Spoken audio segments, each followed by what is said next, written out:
BA part third Sanskrit Bhartrihari कृत नीति सप्तम। विद्या नाम नरस्य रूपम अधिकम प्रच्छन्न गुप्तम धनम विद्या भोग करी यश सुख करी विद्या गुरु नाम गुरु विद्या बंधु जनो विदेश गमने विद्या परम देवतम विद्या राजसु पूज्यते न ही धनम विद्या विहीन पशु। प्रस्तुत श्लोक महाकवि भरतरी द्वारा रचित नीति सप्तम से उद्धृत है।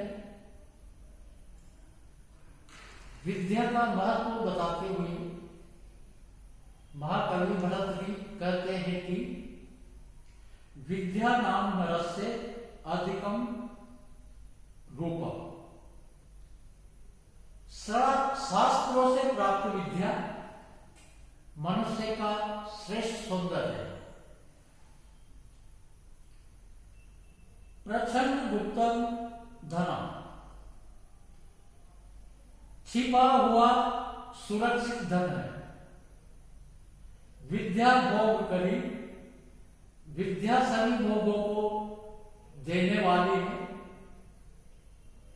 यश सुख करे विद्या यश को और सभी सुखों को देने वाली है।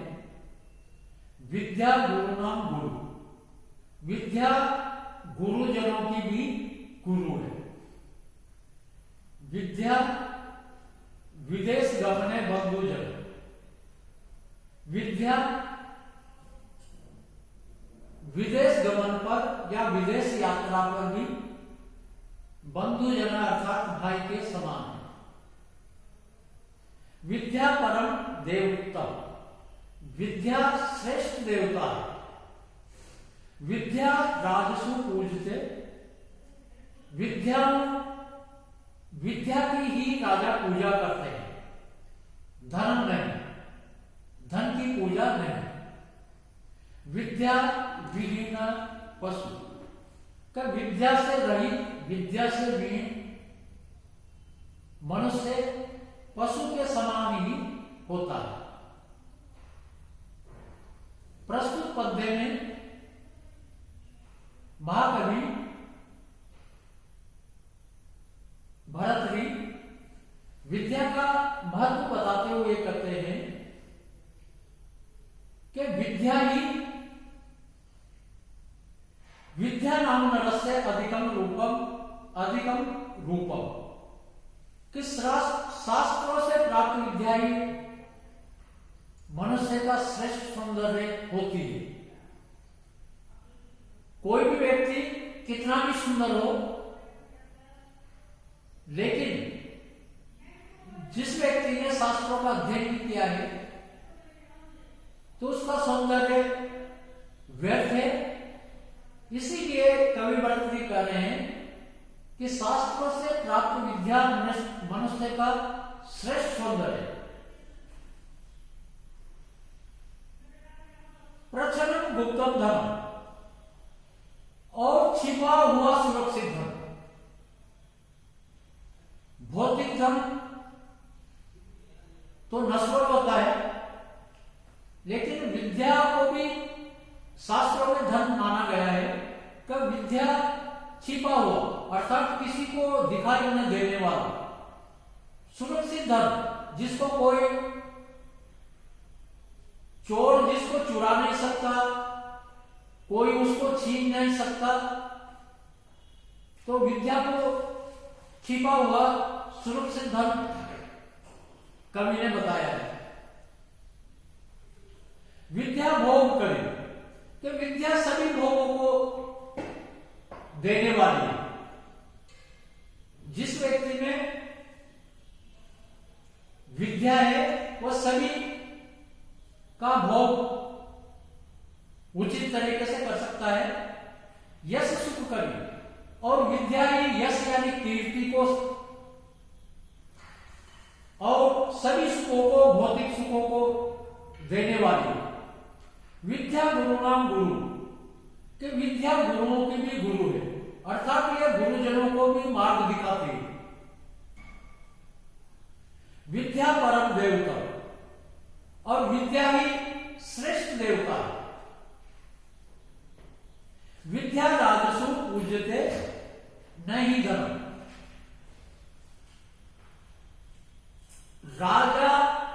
राजाओं में भी विद्या की पूजा होती है, नहीं धन की पूजा नहीं होती। अर्थात विद्वान व्यक्ति का राजसभा में भी सम्मान होता है। विद्वानों का विद्या के कारण राजसभा में सम्मान मिलता है। इसलिए राजा लोग भी विद्या की ही पूजा करते हैं। विद्या विहीन पशु, के विद्या से रहित व्यक्ति पशु तुल्य ही होता है। तो प्रस्तुत पद्य का निष्कर्ष यही है कि विद्या मनुष्य का श्रेष्ठ सौंदर्य होता है। छिपा हुआ विद्या सुरक्षित धन है। विद्या सभी भोगों को देने वाली है। विद्या चारों दिशाओं में यश कीर्ति को फैलाती है। विद्या भौतिक सुख प्रदान करती है, और विदेश जाने पर यानी कि यात्रा जाने पर भी जैसे भाई साथ देता है, वैसे ही विद्या मनुष्य की सहायता करता है। इसलिए विद्या को श्रेष्ठ देवता भी माना जाता है। राजाओं में विद्या की पूजा करते हैं, राजा लोग भी धन की पूजा नहीं करते। इसलिए जो व्यक्ति विद्या से रहित है, वह तो पशु के समान ही उसका आचरण और कार्य होता है। प्रस्तुत श्लोक में शार्दूल विकृतम छंद है।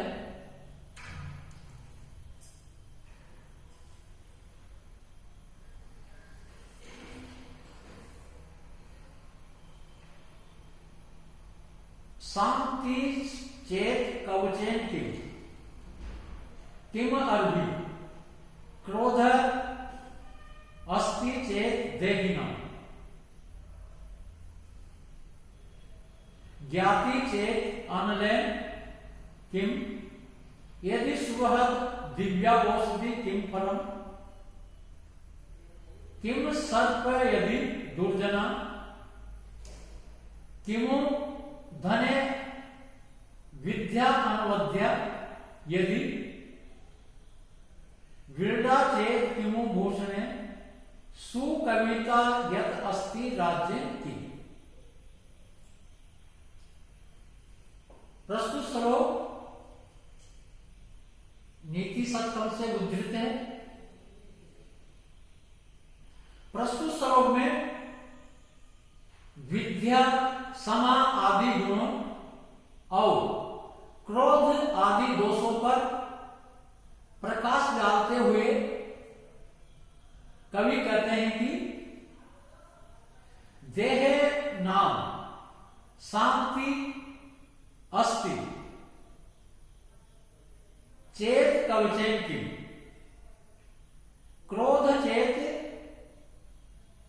अर्भि किम ज्ञाति चेत अनलेन किम श्रुत यदि दिव्य औषधि किम फलम दुर्जना यदि सर्पेण किम अनवद्या विद्या यदि धने किम व्रीड़ा चेत भूषणे किम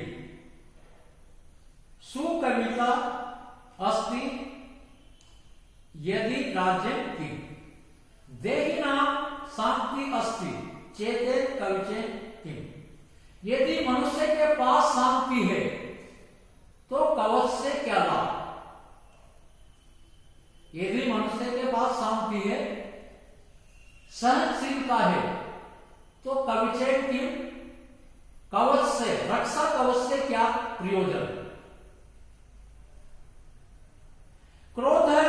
चेत अरबी की, यदि मनुष्य में क्रोध है तो अरबी की आग से क्या,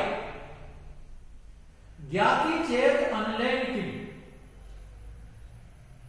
क्रोध चेत अरबी की, यदि मनुष्य के पास क्रोध है तो शत्रुओं से क्या मतलब, ज्ञाति चेत अनलेन की, यदि मनुष्य के भाई बांधव है, बंधुजन है, अनलेन की आग से क्या प्रयोजन, श्रुत यदि दिव्यावौषधि किंपन, व्यक्ति के अच्छे मित्र हैं तो गुणकारी औषधियों से क्या प्रयोजन, दुर्जना यदि सर्पेंट की, यदि व्यक्ति के समीप दुर्जन व्यक्ति है तो सर्पों से क्या प्रयोजन, अनवद्या विद्या यदि धने क्यों, यदि व्यक्ति के पास दोष रहित विद्या है तो धन से क्या मतलब, व्रीड़ा चेत भूषण क्यों, यदि व्यक्ति के पास लज्जा है तो धन से क्या प्रयोजन, सुकविता अस्ति यदि राज्य की, यदि व्यक्ति के पास कवित्व शक्ति है तो राज्य से क्या लाभ, प्रस्तुत श्लोक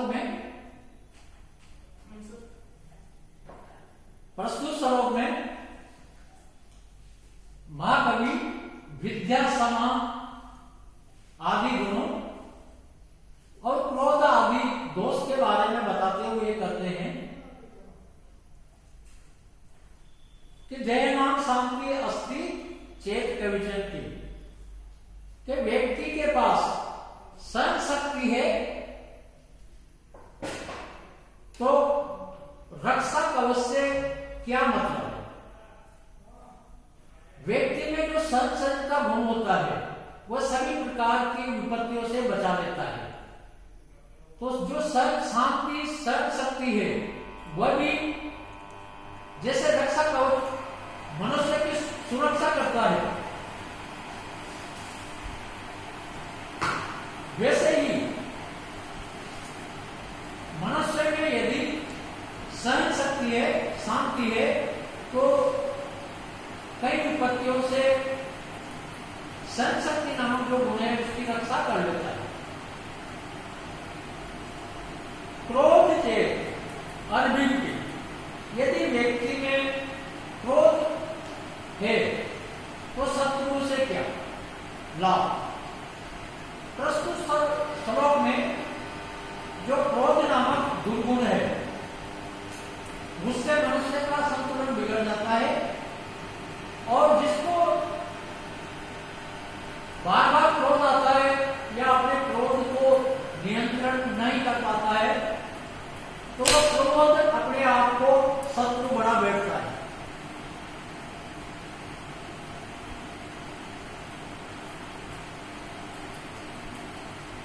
ज्ञाति चेत अनलेन की, यदि व्यक्ति के भाई बंधु है तो अनलेन की, आग का कार्य जलाना होता है, लेकिन यदि व्यक्ति के भाई बंधु है तो व्यक्ति को भाई बंधु भी ईर्ष्यावश जलाते रहते हैं।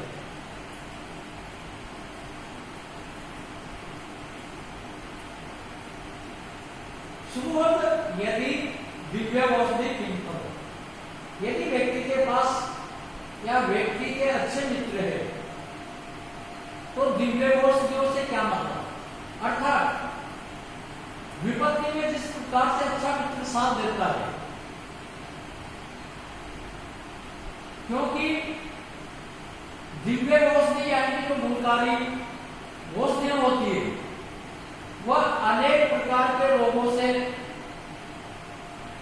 को दूर कर देती है, उसी प्रकार से यदि व्यक्ति के पास अच्छे मित्र है तो वह दिव्य औषधि के समान ही मनुष्य की विपत्तियों में सहायक होते हैं। दुर्जना यदि सर्पेंटी, व्यक्ति के पास दुर्जन व्यक्तियों से संपर्क है तो सर्पों से क्या मतलब, अर्थात जिस प्रकार से सर्प जहर उगलते रहते हैं वैसे ही व्यक्ति के समीप यदि दुर्जन व्यक्ति होते हैं तो उसकी बुराइयां चारों तरफ फैलाते रहते हैं। तो सर्प जिस प्रकार से डसने का काम करते हैं उसी प्रकार से दुर्जन व्यक्ति भी सर्प का ही कार्य करते हैं। इस वजह से सर्प से भी बुरे दुर्जन व्यक्ति होते हैं। अनवध्या विद्या यदि धनेन्द्रिय, यदि व्यक्ति के पास दोष रहित विद्या है तो धन से क्या, अच्छी विद्या है, दोष रहित विद्या है, उससे मनुष्य धन प्राप्त कर सकता है।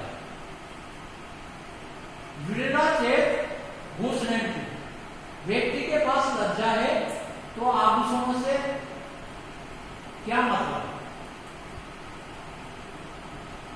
मनुष्य की वास्तविक शोभा लज्जा से ही होती है। जिस व्यक्ति में लज्जा नहीं होती है उसका कोई सौंदर्य, कोई सम्मान, कोई अलंकरण नहीं होता। इसलिए आभूषणों से श्रेष्ठ महाकवि भरतरी ने विरला को बताया है, अर्थात लज्जा को, क्योंकि जिस व्यक्ति में लज्जा होती है वह समाज में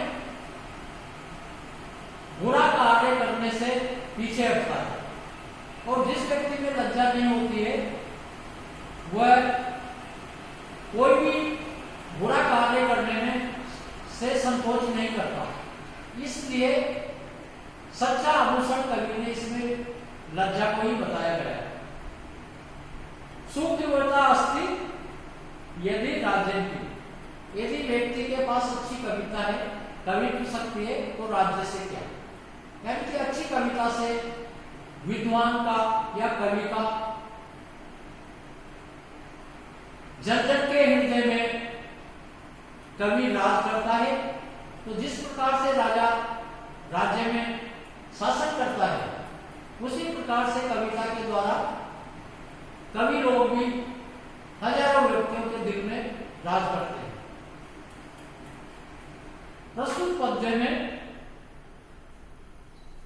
कवचेन की, कवच से क्या मतलब, कवचेन में तृतीया व्यक्ति का प्रयोग किया गया है।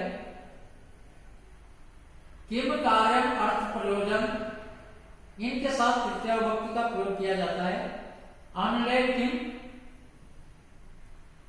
इस पद में भी तृतीया व्यक्ति का प्रयोग किया है। किम कार्य प्रयोजनम के योग में राज्य किम, राज्य में भी तृतीया व्यक्ति का प्रयोग किया गया है, क्योंकि इसमें भी राज्य किम पद आया है। तो किम कार्य अर्थ प्रयोजनम, इनके योग में तृतीय व्यक्ति का प्रयोग होता है। प्रस्तुत पद्य में शार्दूल विकृतम छंद है।